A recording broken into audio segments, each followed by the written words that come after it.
সাহাবী ছুটে যান, আপনি দৌড় দিলেন কেন? আপনারটা বলেন। হ্যাঁ, হেরারটা হেরারে দিলেন, আপনারটা বলেন। আপনি দৌড় দিচ্ছেন কেন? এই জন্য নবীজি দেখাইছেন যে না, আমি দৌড় দিইনি, আমি আপন জায়গায় দাঁড়িয়েছিলাম। কেন? ফাকাতিল ফি সাবিলিল্লাহ।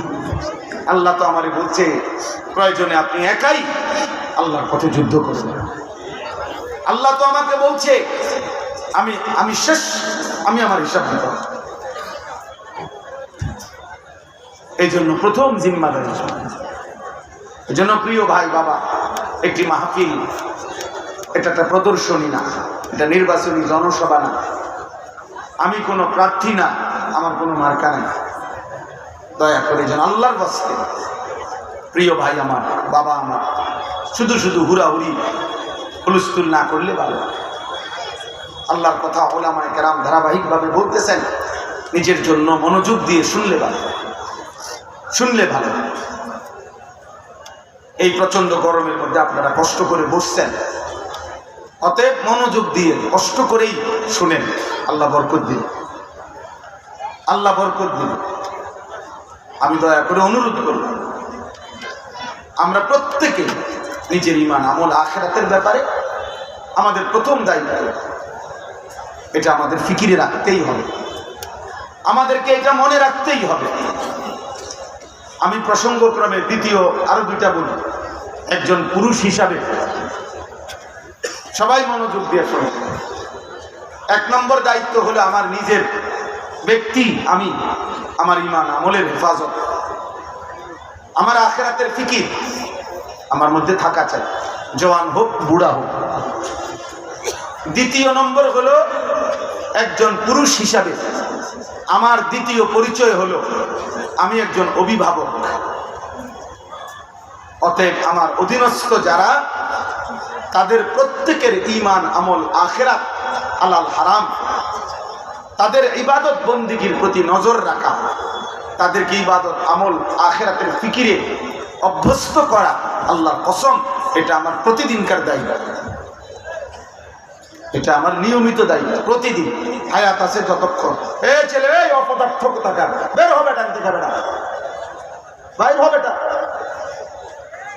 ওইখান থেকে একজন শ্রোতা জায়গা দেয়, তুমি ওখান থেকে মোবাইলটা আলগি দিলা কেন? কারেন্ট দাও।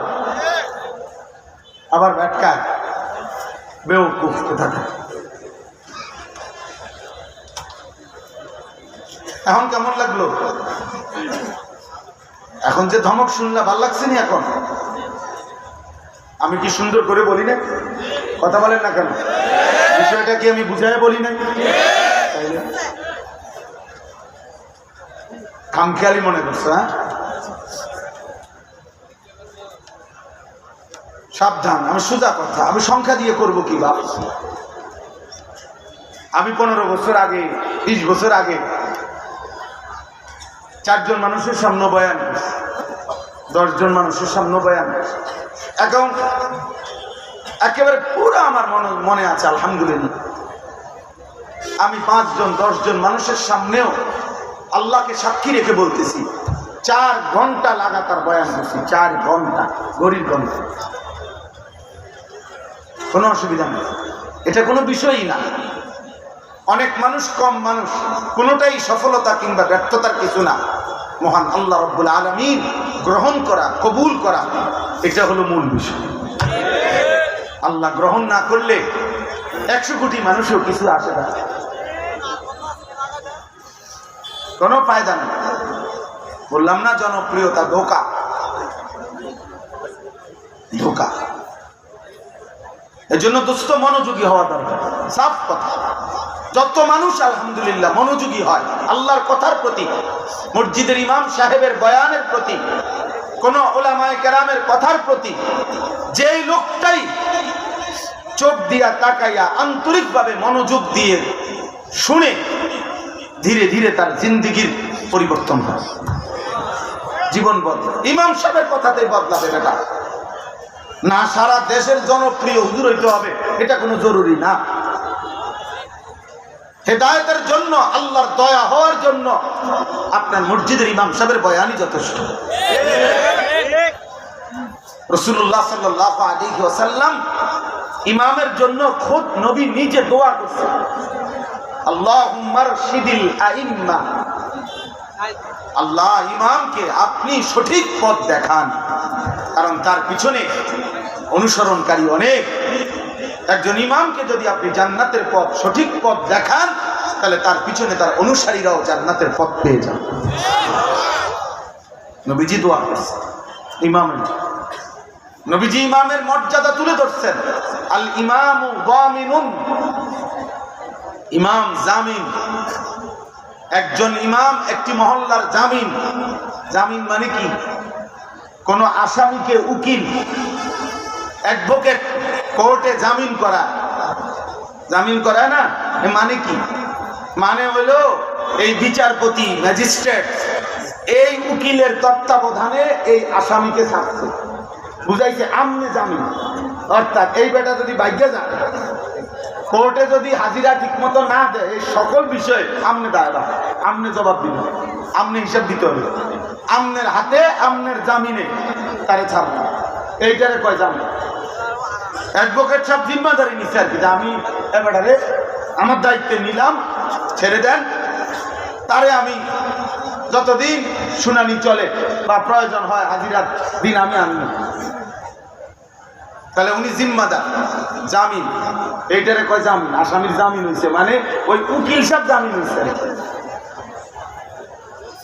ঠিক আল্লাহ নবী সাল্লাল্লাহু আলাইহি ওয়াসাল্লাম যেন বললেন, একটি মসজিদের ইমাম, মহল্লার ইমাম, একজন আলেমে দ্বীন, ওই মহল্লাবাসীর ঈমান আমল আখিরাতের জামিন। যেন বললেন যে আমি আপনাদের আখিরাত পরকাল ঈমান আমল এর দায়িত্ব নিলাম, যে ইনশাআল্লাহ আমি আপনাদেরকে আখিরাতের রাস্তা, জান্নাতের রাস্তা সঠিকভাবে দেখাবো। অনেক বড় জিম্মাদার। ইন্নামা জুইলাল ইমামু লিউতাম্মা বিহি, নবী সাল্লাল্লাহু আলাইহি সাল্লাম বলেন, নিশ্চয় ইমামকে বানানো হয়েছে যেন মুসল্লিগণ, অনুসারীগণ তাকে অনুসরণ করে, এই জন্য অনুসরণ করে। এবং এখান থেকে শ্রদ্ধেয় উলামায়ে কেরাম যারা আইম্মায়ে হাজরাত, আপনাদেরও জিম্মাদারি, আপনারা এই পরিমাণ নিজের ঈমান আমলের দিকে, চলাফেরার দিকে আমিও আপনিও নজর রাখবেন, যেহেতু আমাদের দিকে মানুষ তাকিয়ে থাকে, আমাদের থেকেই মানুষ শিখতে থাকে। আজকে একজন আলেমে দ্বীন, আমি মুত্তাকি আল্লাহওয়ালা একজন আলেম, আমাদের সুদর্ণপুর মাদ্রাসায় আমার শায়েখ আরিফ বিল্লাহ হাকিমুন নফস আল্লামা মুফতি মুশতাকুন নবী কাসিম হযরত দামাত বারাকাতুহুমের ইসলাহি মজলিস, আজকে আমি সেখান থেকে আসছি। তো ওইখানে আসরের নামাজের পরে মিম্বরের সামনে অনেক তো সব সাথী বসা, আমিও বসা, একজন আল্লাহওয়ালা আলেমে দ্বীন। তো উনি পানি খাইতে চাইছে, পানির কোনো গ্লাস নাই, কিন্তু 2 লিটারের পানির বোতল আছে, এরকম বড় বোতল, ওই যে ফ্রেশ বা মাম পানির বোতল আছে। একজন ওইটা ওনার হাতে আগায় দিচ্ছে, কিন্তু উনি ওইটার থেকে পানি এমনি খাচ্ছে না, ওই যে না গ্লাস কষ্ট করে আয়না দেন। তাই বললাম কষ্ট করে খান, কারণ উনি একটা সুন্দর আমার সবক দিচ্ছে, মাওলানা আমি এমনি এই পুরো বোতল থেকে এমনি পানি খাইলে এই মানুষগুলো সব দেখবে, আর এটা তাদের জন্য উত্তম মেসেজ হবে না, সুন্দর আখলাক হবে, পানি খাওয়ার সুন্নত তরিকা হবে না। আমার খুব আশ্চর্য, মাওলানা সাহেব কি পরিমাণ নজর রাখছে, ছোট্ট হোক বিষয়, যেটা সবক কিনা। এজন্য আহলুল্লাহদের সাথে চললে ফিরলে, উঠা বসা করলে, উলামায়ে কেরামের সাথে, মুত্তাকিদের সাথে জীবনে ছোট্ট ছোট্ট অনেক বিষয় শেখা যায়, ছোট্ট বিষয় শেখা যায়। আল্লাহ আমাদেরকে বোঝার তৌফিক দান করেন। অতএব আমরা বললাম যে আমি একজন অভিভাবক, এই কথাটা আমি বলতেছিলাম, ওইখান থেকে চলে গেছি অন্য। আমি পুরুষ, আমি আনিস, আমার দ্বিতীয় পরিচয় হলো আমি একজন অভিভাবক। অতএব আমার অধীনে যারা, তাদের ঈমান আমল আখিরাতের ব্যাপারে শতভাগ নজরদারি করা, চেষ্টা করা, এটা আমার মৃত্যু পর্যন্ত দায়িত্ব। হুজুর বলছি 2 দিন, বলছি মনে 200 বার বলছি। এত 200 বার বলার পরে আর বলার দরকার নাই, এই অনুমতি আপনারা কে দিল? হুজুর বিশ্বাস করেন, তার মনে হয় যে 2টা বছর বুঝাইছি না, শেষে বুঝিতে আর নামাজ পড়তো না, অতএব এখন ছেড়ে দিছি। কারে দিকে ছেড়ে দিছেন? আপনার মেম্বারের সিদ্ধান্ত দিছে নাকি? আপনার চেয়ারম্যানে বলছে নাকি যে আর কইও না, 2 বছর পরে কি আর মানুষে কয়? এটা নিয়ম না, ছেড়ে দেওয়ার কোনো সুযোগ। আমার অধীনস্থদের আমার নিজের ঈমান আমল, আমার আখিরাতের ফিকির, আমার গুনাহ থেকে বাঁচার চেষ্টা, আমার নেক আমল করার চেষ্টা অব্যাহত রাখা, এটা আমার কোন দিন পর্যন্ত দায়িত্ব? হাত্তা ইয়াতিয়াকাল ইয়াকিন, মৃত্যু আসা পর্যন্ত আমার এটা দায়িত্ব। হুবহু আমার অধীনস্থদের ঈমান আমল আখিরাত, পাক নাফাক, হালাল হারাম, ইবাদত বন্দিগি নজর রাখা, খোদার কসম এটাও আমার মৃত্যু পর্যন্ত দায়িত্ব আমার অধীনস্থ। আচ্ছা আমি আমারটা বুঝাই। আমার অধীনস্থ যেমন, আমি একটা উদাহরণ দিলে আপনারা বুঝবেন। যেমন আমি আনিসুর রহমান, আমার অধীনস্থ কারা? আমার একজন স্ত্রী আছে, বিবি, সে আমার, আমি তার জিম্মাদার, এই আমার অধীনে সে। 2, আমার 4টা ছেলে মেয়ে আছে, আমার 4 জন ছেলে মেয়ে, ওরা আমার অধীনে, আমি তাদের অভিভাবক। 3, আমার গাড়িতে আমার 2 জন মানুষ আছে, সবসময় আমার সাথে থাকে, একজন ড্রাইভার, একজন আমার খাদেম ছেলে হাফেজ সাহেব। এরা 2 জন আমার অধীনে, আমি এদের অভিভাবক। 4, আমার একটা ছোট মাদ্রাসা আছে কুমিল্লা ক্যান্টনমেন্ট ময়নামতি সাহেবের বাজার, সেখানে 34 জন শিক্ষক কর্মচারী আছে, স্টাফ আছে, আমি তাদের অভিভাবক, তারা আমার অধীনে। ওইখানে 500 জন ছাত্র আছে, 494 জন, ধরেন 500 জন, এই 500 জন ছাত্রের অভিভাবক, তারা আমার অধীনে। এই মানুষগুলো, এই যেগুলোর কথা আমি বললাম, আমারটা আমি বললাম না, আমি কমপক্ষে এদের ঈমান আমল আখিরাতের ব্যাপারে যত্নবান হওয়া, আমার সর্বাত্মক চেষ্টা করা, আল্লাহর কসম এটা আমার জিম্মাদারি। এখান থেকে একদিনেরও ছুটি নেই, একদিনেরও ছুটি নেই, একদিনেরও ছুটি নেই। এজন্য আম্বিয়ায়ে কেরাম দেখাইছেন নমুনা। হযরত নূহ আলাইহিস সালাম সর্বশেষ 950 বছর পরেও, যেদিন তুফান শুরু হয়ে গেছে, ওনার নৌকা ছেড়ে দিবে তুফান থেকে বাঁচার জন্য, সেদিনও শেষ মুহূর্তেও ওনার ছেলে কেনান, ওই কাফের ছেলেটাকে ঈমানের দাওয়াত দিছে, বলতেই থাকছে, আর বলছে বাপ ঈমান এনে আমার নৌকায় উঠে আসো, ইয়া বুনাইয়া আরকাম মা'না, হে আমার সন্তান আও না বাবা, ঈমান আইনা আইসা পড় বাবা, এই তুফানে ডুবে যাবে। নূহ আলাইহিস সালামের ছেলে বলছে, না আব্বা, আমি ঈমানও আনবো না, তোমার নৌকাতে উঠবো না। নূহ আলাইহিস সালাম বলছে, তুমি তো তুফানে ডুবে যাবা বাবা। তখন সেই ছেলে বলছে, কোরআনে আছে, সাআবি ইলা জাবালিন ইয়াসিমুনি মিনাল মা, আমি ওই পাহাড়ের উপরে গিয়ে আশ্রয় নেব, এই পাহাড় আমারে আপনার খোদার তুফানের পানি থেকে বাঁচিয়ে দেবে, এত উপরে পানি যাবে না। নাউযুবিল্লাহ।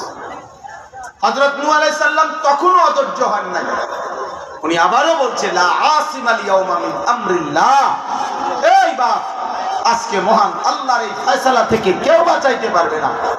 পাহাড়ও না, জঙ্গলও না, হিমালয় পর্বত না, পারবি না রে বাপ, বাঁচতে পারবে। ছেলেকে হাত ধরছে, টানতেছে, বাপ আয় না, ডুবে যাবি বাপ, ঈমান আন, নৌকায় আয়। আল্লাহ বলেন, ওয়াহালা বাইনাহুমাল মাউজ ফাকানা মিনাল মুগরাকিন। আল্লাহ বলেন, এই টানাটানির মুহূর্তে বাপ টানে ঈমানের দিকে, সন্তান ছুটে যাচ্ছে কুফরের দিকে, এই অবস্থায় একটা তুফানের ঢেউ আসছে, এক ধাক্কা দিছে ঢেউ, এই ধাক্কায় বাপ আর পুতের হাতের বাঁধন জীবনের তরে ছুটে গেছে। ফাকানা মিনাল মুগরাকিন, অতঃপর ধীরে ধীরে ছেলেটি ডুবে গেছে। কিন্তু তিনি শেষ মুহূর্ত পর্যন্ত সন্তানকে বাঁচাইতে চেষ্টা করেছেন। কোরআনুল কারীমের মধ্যে আছে হযরত ইয়াকুব আলাইহিস সালাম, ইয়াকুব নবী ইন্তেকালের পূর্ব মুহূর্তেও ওনার সন্তানদেরকে একত্র করে চারপাশে এনে জিজ্ঞেস করছেন, আম কুনতুম শুহাদা ইয হাদারা ইয়াকুব আল মাউত ইয ক্বালা লিবানিহি মা তা'বুদুনা মিন বা'দি। কোরআন শরীফের আয়াত কি? আল্লাহ বলেন, স্মরণ করেন ইয়াকুব নবীর মৃত্যুর সময়ের সেই কথা, যখন তিনি তার সন্তানদেরকে মৃত্যুর মুহূর্তে জিজ্ঞেস করছেন, হে আমার সন্তানরা, তোমরা আমার 12টা ছেলে, তো আমি পৃথিবীর থেকে চলে যাচ্ছি, আমি শেষ শুনতে চাই আমার পরে তোমরা কার ইবাদত করবে? ক্বাল না'বুদু ইলাহাকা ওয়া ইলাহা আবাইকা। ছেলেরা এক বাক্যে বলছে, আপনি ঘাবড়াবেন না বাবা, আমরা আপনার মৃত্যুর পরেও আপনার এবং আপনার পূর্বপুরুষ ইব্রাহিম, ইসমাইল, ইসহাক, আপনার পূর্বপুরুষ ওনাদের যিনি রব ইলাহ, সেই মহান আল্লাহ, আমরা তার গোলামি করতে থাকি। ইয়াকুব আলাইহিস সালাম তখন নিশ্চিন্ত হলেন, এরপরে ইন্তেকাল। আজ মুসলমানের মা বাপ এতটুকু যদি বুঝতেন, আমার সমাজ অনেক সুন্দর হতো, আমার ঘর অনেক সুন্দর হতো, অনেক সুন্দর হতো। এতটুকু আপনারা বুঝলেন না। আপনারা মনে করছেন স্ত্রী সন্তানের জন্য আপনার দায়িত্ব ঘর, বিল্ডিং, দালান, সোফা, ফার্নিচার, খাট, পালং, বাজার সদাই, ফর্ম ফিল আপ, রেজিস্ট্রেশন, বিদেশের টাকা, বাজারের ভিটি, জমি কিনা দেওয়া, বিল্ডিং সাজিয়ে দেওয়া, এরই নাম হচ্ছে বাবার দায়িত্ব। না রে বাপ, কোরআন কারীমে আল্লাহ বলছে, ওয়া'মুর আহলাকা বিস-সালাহ, তুমি তোমার পরিবারের সদস্যদেরকে নামাজের আদেশ করো, নামাজের আদেশ করো। আজকে যদি এতটুকু বুঝতেন, আমি প্রতিদিন একবার হলে কথা বলি, আমার জিন্দগির সবচেয়ে বড় আফসোস ওইটা যে 16 বছর, 18 বছরের, 14 বছরের এত অল্প বয়সী মুসলমানের ছেলে মেয়ে খোদার 365 দিন আপন ঘরে ঘুমায়, বাবা মা জীবিত, অথচ 365 দিনে খোদার একটা বছরে কোনোদিন ফজরের নামাজ পড়ে না। আহা, বাবা মা জীবিত, মুসলমানের সন্তান এত বড় নিকৃষ্ট কিভাবে হয়? আর মুসলমানের মা বাপ এই গাফেল কেমনে হয়? ওই বাপ, তুমি এত বড় গাফেল কেমনে হইলা?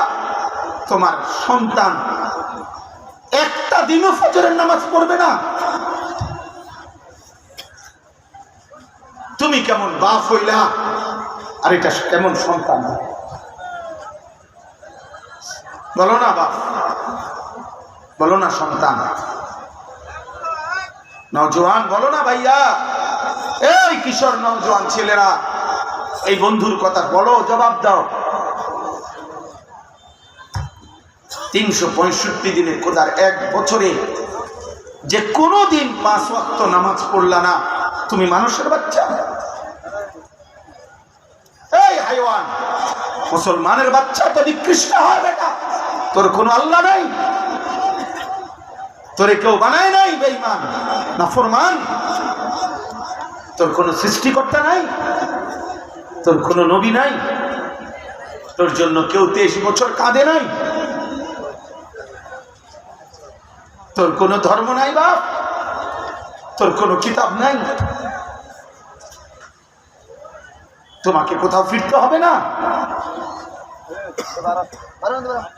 কি ভাবছেন জিন্দিগি মানে কি?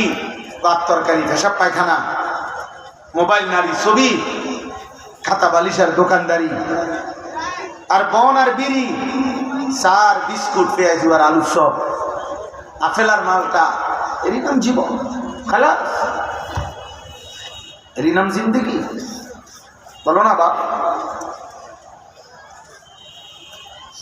এই জন্য অভিভাবক হিসাবে আপনারা প্রত্যেকের কাছে আমার অনুরোধ, আপনারা যারা স্ত্রীর স্বামী, আপনারা যারা সন্তানের বাবা, আপনাদের দায়িত্ব আপনার স্ত্রীর ঈমান আমলের হেফাজত করা। আপনার দায়িত্ব খোদার কসম আপনার ছেলে মেয়ে ঈমান আমলের হেফাজত করা। নবীজি সাল্লাল্লাহু আলাইহি ওয়াসাল্লাম বলেছেন, হাদিস, ইজা আইকাযার রাজুলু আহলাহু ওয়া সাল্লা বিহিম জামিআন কুতিবা ফিদ যাকিরিন আল্লাহ কাসীরান ওয়াদ যাকিরাত। সুবহানাল্লাহ।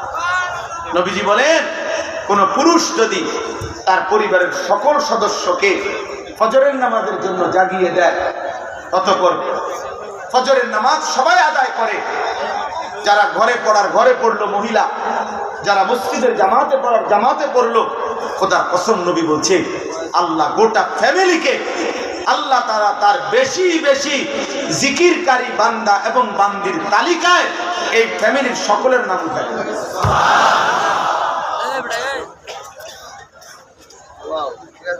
কুতিবা লিখে দাও। নবীজি বলছেন সাল্লাল্লাহু আলাইহি ওয়াসাল্লাম, রাহিমাল্লাহু রাজুলান আইকাযা ইমরাআতাহু ফাইন আবাত নাদাহা ফি ওয়াজহিহাল মা। আল্লাহ ওই পুরুষের উপরে, ওই স্বামীর উপরে আল্লাহ রহমত নাজিল করেন যে তার স্ত্রীকে ফজরের নামাজের জন্য জাগিয়ে দেয়।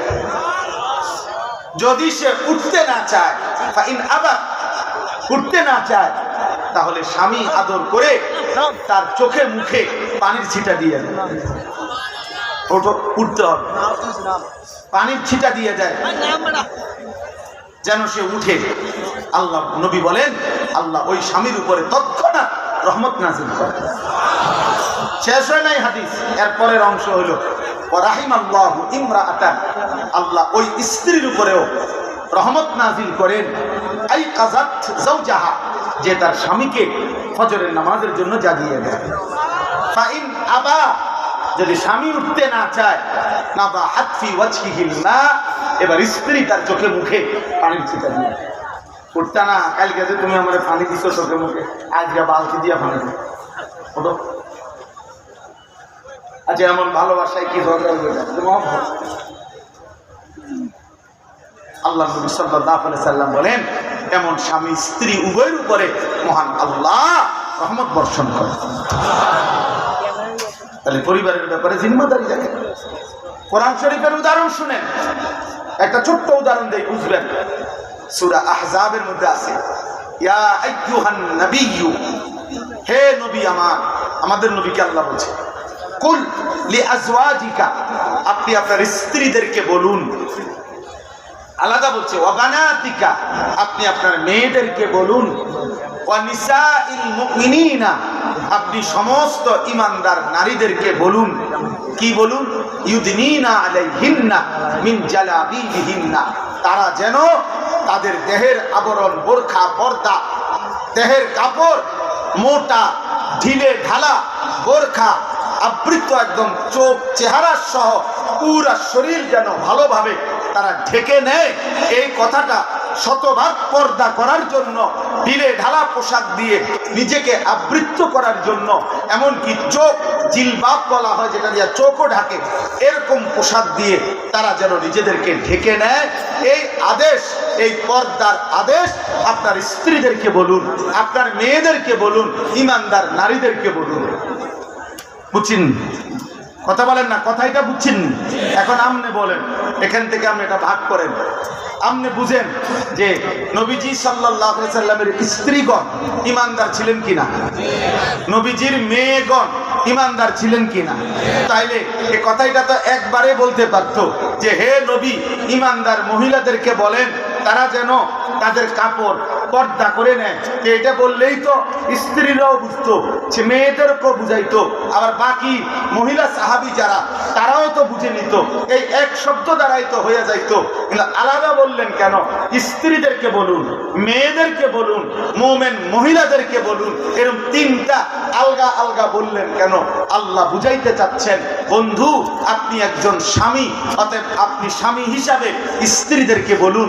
আপনি একজন বাবা, আপনি বাবা হিসাবে মেয়েদেরকে বলুন। আপনি একজন নবী, নবী হিসাবে আপনার ঈমানদার উম্মতের নারীদেরকে বলুন। কি করে দিছে? আলাদা করে না তো এমনি বলে ভাগ করে দিচ্ছেন কিনা? তাইলে এবার বুঝছেন? তাহলে আপনার স্ত্রীকে ঈমান আমলের কথা বলার দায়িত্ব জুনায়েদ বাগদাদী, মালাকুল মউত আজরাইলের নাকি? কার? আমার। কার? আমার স্ত্রীকে বলবে কে? আমি বলবো। আমার মেয়েদেরকে বলবে কে? আমি বলবো। আমি বলবো। 14 বছরের মেয়েটা, 16 বছরের মেয়েটা 8-7 কাপড় পরে, টাইট কাপড় পরে আধা ঘন্টা 1 ঘন্টা ধরে সাইজা গুইজা আপনার মেয়েটা আপনার ঘর থেকে বের হয় প্রতিনিয়ত। আপনি বোঝেন না এই অসভ্য মেয়ে কারে দেখাইবার জন্য 1 ঘন্টা লাগাইয়া সাজলো, আর এই অসভ্য মেয়ে রাস্তার কারে দেখাবে? আমনে বাপ বোঝেন না? আপনি ললিপপ খান, আপনি বইয়ে সিরা সাবান, আপনি সিরা সাবান, আপনি বুঝেন না?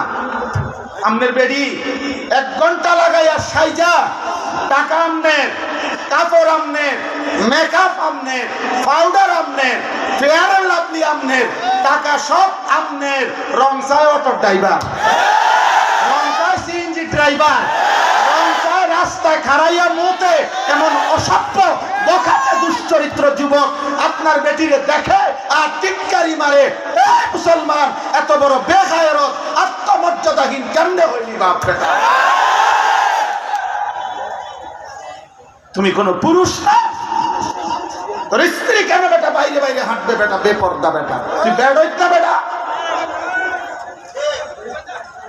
চিরানি খাও, ভাত খাই জানো না? আত্মসম্মান কোথায়? বেডি আমার বউ, বিয়ে করলাম আমি, রংসা মাংস বেকল কোথাকার বেটা বে বে করে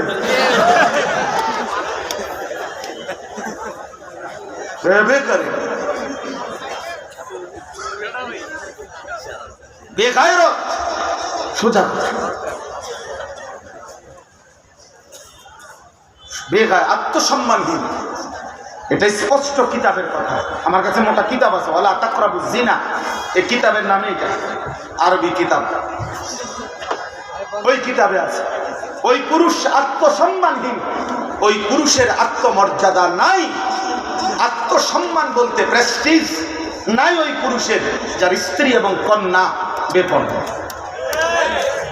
এবার মধ্যে কোনো আত্মসম্মান নাই। ভাত খায় আর ঘুম যায়, পেশাবে ধরলে পেশাব করে, ঘুমাইলে হইয়া না।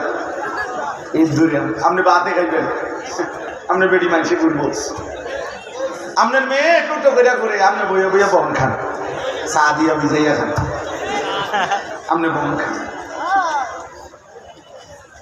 তারপরে গপ মারে চা দোকানে বইয়া গপ। আল্লাহ রহমতে আপনার তো 3 ফুট বিদেশ। বুঝছি তো কিনছে 3 ফুট বিদেশে কিনছে।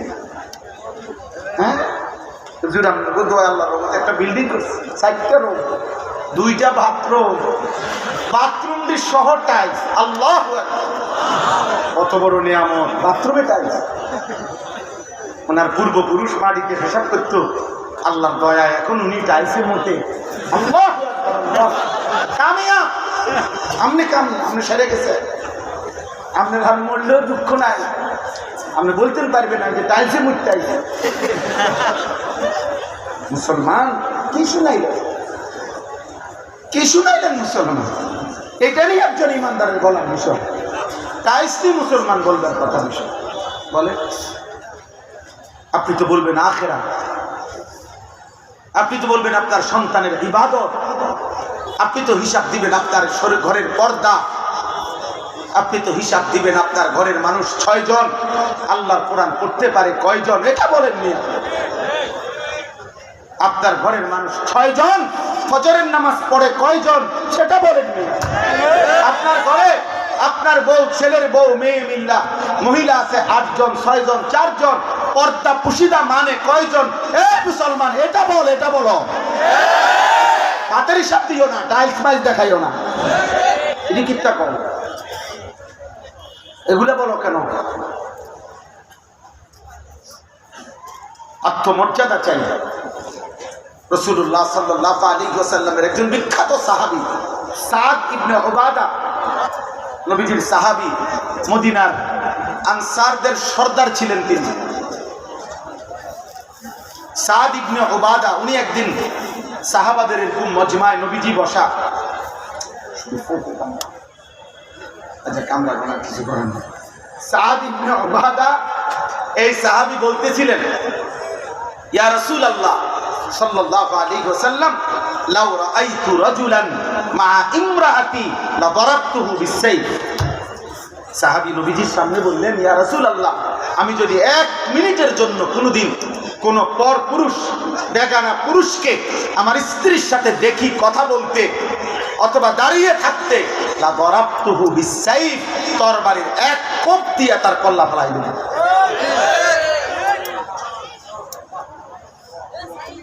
আচ্ছা, উপস্থিত সাহাবীরা তৎক্ষণাৎ এই নবীজির এই সাহাবীর এই কথা শুনে ওনারাও বলে উঠছেন আল্লাহু আকবার। হাদিসে আছে ওনারা সবাই বলে উঠছে, মানে আপনি দেখ শুনি বেড়া হিম্মত কি, আল্লাহু আকবার বলে উঠছেন। এবার নবীজি বললেন, আতাআজাবুনা মিন গায়রাতি সাদ, তোমরা আমার সাদের হিম্মত, সাহসিকতা, আত্মসম্মান বোধ, গায়রত দেখে অবাক হলে শোনো সাহাবারা। নবী বললেন, ওয়াল্লাহি আনা আগিয়ারু মিনহু, আল্লাহর কসম আমি মুহাম্মদ সাল্লাল্লাহু আলাইহি সাল্লাম, আমি তার চাইতে বেশি আত্মসম্মানওয়ালা। আর আল্লাহু আগিয়ারু মিন্নি, আর আমার মহান আল্লাহ তার চাইতে বেশি আত্মমর্যাদাওয়ালা। এজন্য কায়নাতে হাদিসের মধ্যে আছে নবী সাল্লাল্লাহু আলাইহি সাল্লাম বলেন, এই জমিনে কোন পাপের কারণে, কোন অপরাধ জমিনে হলে আল্লাহ সবচেয়ে বেশি গুসা হয়, আল্লাহর প্রেস্টিজে লাগে, আল্লাহর আত্মসম্মানে লাগে। খোদার কসম নবী বলছে, কোন বান্দা জমিনে যখন কোন নারী পুরুষ জিনা করে, ব্যভিচার করে, তো আল্লাহর প্রেস্টিজে, আত্মসম্মানে, আল্লাহর গায়রতের মধ্যে সবচেয়ে বেশি আঘাত লাগে। মালিক আমার বেশি গুসা হয়, মালিক আমার বেশি রাগ হয়। এই জন্য গুসার কারণে নবী বলছেন, আল্লাহই তো বিধান। এই জন্য বলছে, বন্ধু বন্ধু ওই জেনা করলো, ও ব্যভিচার করলো আমার জমিনে, পরে খাওয়াইলাম আমি, পরে পড়াইলাম আমি, এত বড় কায়নাত দিয়ে আমি তাকে লালন পালন করছি, পরে আমি বলছি তার জন্য আমি হালাল বিবাহের ব্যবস্থা রাখছি, পরে আমি বলছি তার স্ত্রী আমি ব্যবস্থা করেছি, ওর যৌন চাহিদা আমি আল্লাহ দিয়েছি, ওই নারী আমি সৃষ্টি করেছি, এই পুরুষ আমি সৃষ্টি করেছি, শাহওয়াত আমি সৃষ্টি করেছি, লজ্জাস্থানের চাহিদা আমি সৃষ্টি করেছি। এত কিছু আমার দেওয়া, ও আমার জমিনে আমার দেওয়া জিনিস পেয়ে নাফরমানি করলো। আল্লাহর নবীকে আল্লাহ বলছে, বন্ধু খবর লাগান, এটা যদি বিবাহিত পুরুষ এবং নারী হয়, এই জেনাকার পাথর মাইরা মাইরা ফেলেন, পাথর জায়গা পরে আমি বিচার করবো, আবার পরে আখিরাতে। এখন ওয়ালিয়াশহাদ আযাবাহুমা তাইফাতুম মিনাল মুমিনিন।